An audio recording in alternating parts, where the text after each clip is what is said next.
But Cecilia, I know you know tonight want to give attention to the 2021 AFCON, the draw ceremony has been done. The Super Eagles, they now know their group and their opponents. It's Egypt, Sudan, and Guinea-Bissau.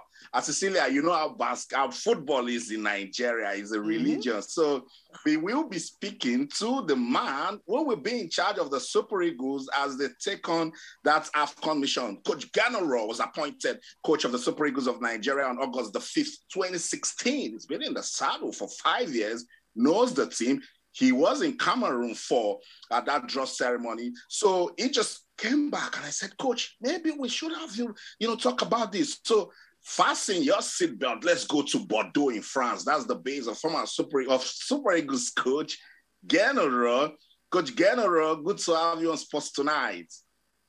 Good evening to everybody. Hello. Awesome. And I must say, thank you so much. It was short notice. And again, you agreed to speak to us. I appreciate the love.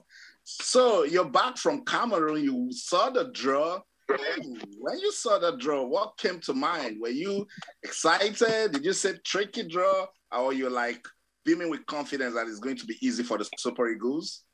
The draw is always exciting. You have 24 teams and everybody wants to have a good group. So we were there with our team manager, Mr. Enebi, and also the President Pinnick, of course. And we were waiting for the teams. We were one of the last teams out of the pot. So we had several possibilities. And finally, it was the group D.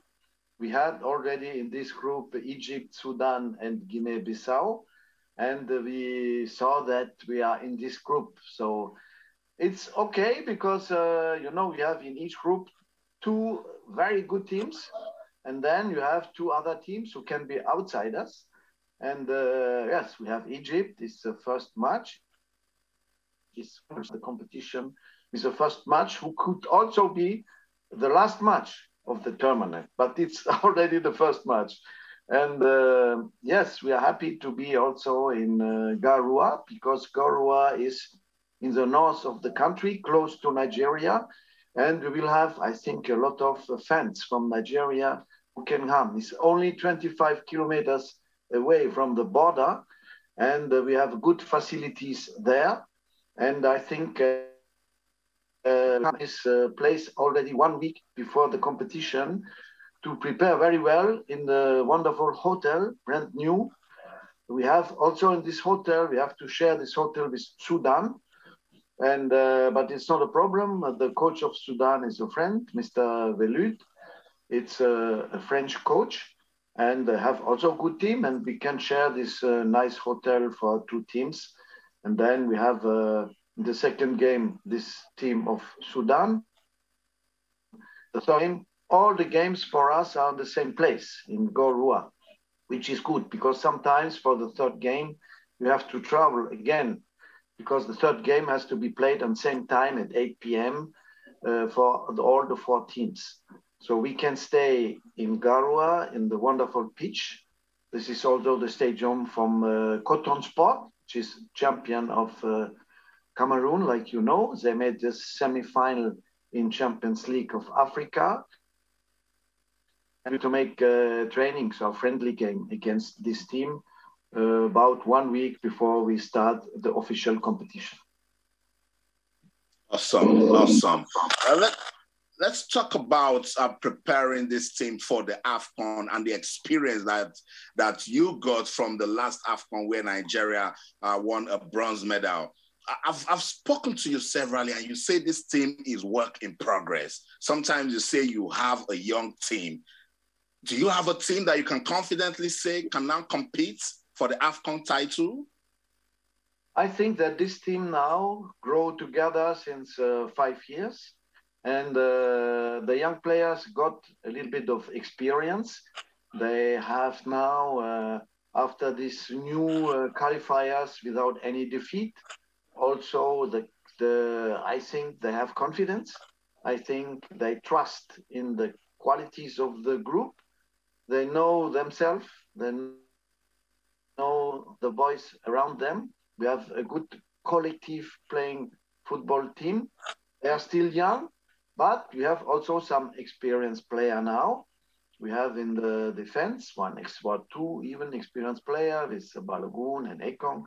We have in the midfield experienced player now, and Didi is getting a lot of experience now, improving a lot. We have Aribo, we have Etebo. He made the World Cup. We have, of course, the usefulness with Osimhen, but also Chukwueze, who unfortunately is injured actually. He will not come for the World Cup qualifier against Liberia in Lagos. We will not have him, unfortunately. It's too early for him. But we have Simon Moses, we have Kalu, we have Ahmed Musa with his experience also. So, no, I think this team now should make a good AFCON. But before thinking of the AFCON, we have qualifiers, which is coming very quickly now, like you know, in 2 weeks exactly. We will play on the Friday, 3rd of September in Lagos at 5 p.m. against Liberia. And this is for me now the first challenge. And the AFCON, we have the time to prepare it through these games of the World Cup qualification. Interesting. I mean, Austin asked you concerning if this crop of players that we have can actually compete for the title. I didn't get that answer because you said immediately after the draw that we can reach the final, having finished third in the last edition. Are we going to go into Cameroon 2021 thinking we can win the Nations Cup after a long time? Since 2013, that was the last time we won the Nations Cup. Can we really do that? Do you have the squad that can win the Nations Cup for Nigeria? I think we have the squad to go very far in this tournament, to go until the final. And, you know, everybody wants to win it. Yes. We have a chance. We have a chance. We must start well already in our group to have this confidence which is necessary to go through the round of last 16. We had in the last competition Cameroon to beat in this round. Was not easy. And then you have the quarterfinals, the semifinals on one game all the time. So you must be really concentrated, focused on the competition, no injuries. Everybody must be very fit. I think we have a chance, but I don't like to speak too much. It is on the pitch. We will see. Say we will win is easy, but to do it, this is another question. Okay, what will be a success for you in Cameroon next year? What will be a success? How will you quantify how successful the team will be after the tournament? I think our target must be to be at least on the podium. We must be at least in the semi-final, and to improve. The last AFCON was a bronze medal, so we should make better. That's what I want to do, to show to everybody that there is progress, that the team is working well, that the players can do better than the last time. And I think that's possible, but it's depending also what will happen after if we are qualified, and then on one match each time on the round of last 16, the quarterfinal, the semi-final, everything can happen. So you know already that to beat Sudan and Guinea-Bissau, everybody believes it will be easy, but no, it will not be easy. There is no small team in this AFCON. All the 24 teams are well prepared. I think we will have a friendly, perhaps in Lagos, belief for Cameroon. And then we hope to have also the players who are playing in England. You know, they have the Boxing Day, they are playing on Christmas, they are playing on the 1st of January. So it's always difficult to have them on time in our team. And we have at least 6 players coming from England. So yeah, all these things must be well prepared, but will be an exciting competition. And I saw only wonderful pitches in Cameroon. Interesting. In Yaoundé, everywhere the pitches are wonderful, even better than in Uyo. And so we hope to play our football on these nice pitches, natural grass in beautiful stadiums, and to have good conditions to show that we have a good football team. Interesting. Okay, final one from me before I go to Austin. Now, you talked about the fact that we have so many young players, so many talents. Are we going to see some new faces when the AFCON starts? Do you have new players you want to bring into the squad before the tournament? Yeah, the new players, we tested them in the friendlies already in June and before. Now, the time is not to test new players. Now we have to count on our players, which we know. They know how we are playing. They know what we want. They have together a football experience, football life, 5 years. And it's not the moment now to bring in players for the first time who need time to come in to adapt and to see and to understand what we want to do. So there can be an exception, but I did already a list of 31 provisional players who could come for the World Cup qualifiers. And we count on the players who are already with us since a long time and who showed the qualities and now no experience. We want to have the best players and we want to have team with harmony and with competence. Coach, let's go back to 2019 in Egypt. It was a fairly good competition for you and the Super Eagles, you know, but what are the lessons from that tournament that you're going to use to approach AFCON 2021? Yes, we had in Egypt, we had a very offensive team. We had a goal scorer, with Igalo. Unfortunately, Igalo retired, but I think we have still a little time that perhaps he could come back to help us with his experience in the attack. That is an idea we have. We are still in touch with him. He's not ready for the moment, but there is a chance. It could help also our young player, Osimhen, with his experience. We play strikers both side on side. From the Egyptian competition, we learned a lot that the team who beat us, Algeria, had more aggressiveness than us. This team had perhaps more personality than us. They have also a very strong mental situation. So I think we have to progress in this kind of situations to be strong. It's not to do a stupid foul in the last minute, who gives a free kick on the entry of the box, who made the decision, and then to make the good wall and not the bad wall. These are details. And these details, I think we learned a lot from the last competition. Coach, what sort of support, let me put it this way, what would be the sort of support you need to prepare the Super Eagles to be competitive at the AFCON?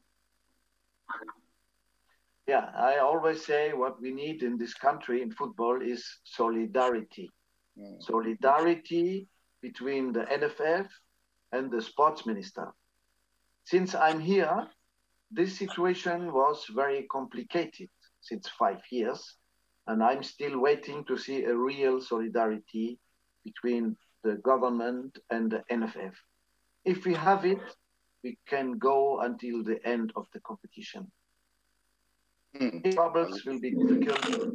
We need this solidarity to work with the spirit only for football, and all other problems are okay. There will not be any issues. There will not be any demands from the players in the last moment or something and saying we don't play if this one is not done. We don't want to see that.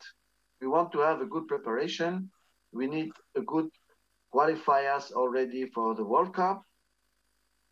You know that it will be played until end of November. So we will know if we are still in the competition, finishing first. If we can do that, we will have 2 other games to play in March against another leader of the 9 other groups in Africa. And only the 5 best one will go to the World Cup. So a lot of challenges will come. And we need this solidarity between the government and the NFF.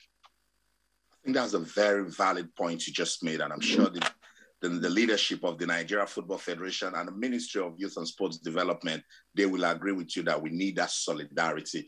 Coach, I'm the guy who is always reminding you about the home-based players, the players in the Nigeria Professional Football League.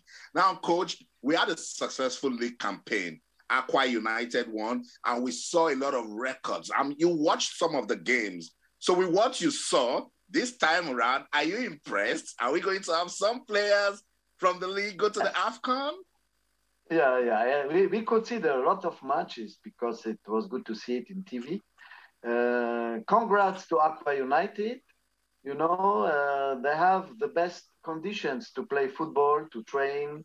They have this wonderful stadium. They have also a training pitch, which is also very good grass. And they have good infrastructures who can help to be a champion. Congrats to this wonderful team. I'm here, I already put in this Super Eagles team around 25 players from the local league.